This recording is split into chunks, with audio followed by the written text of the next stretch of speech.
మొదటి నుండి 5 వచనం చదువుతున్నాం. First epistle of John chapter 5 verses 1 to 5.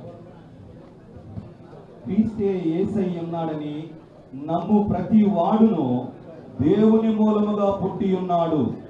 పుట్టించిన ఆయన ఆజ్ఞలను నెరవేర్చువారమైతుమా దేవుని పిల్లలను ప్రేమించుతున్నామని దాని వలననే ఎరుగుదము.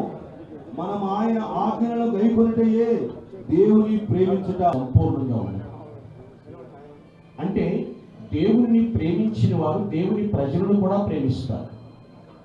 ఆ ప్రేమ ఎటువంటిదంటే దేవుడు ఎలా ప్రేమించాడో అటువంటి ప్రేమను ఆ మహానేత జీవితంలో మనం చూడగలుగుతాం. అందుకే వారిని స్మరించుకుంటూ మనము దేవుని స్తుతిస్తూ ఉన్నాం. Fullness of love. అందుకనే లవ్ అంటే ఒక అర్థం చెప్తారు, షేరింగ్ అని, పంచుకుంటా.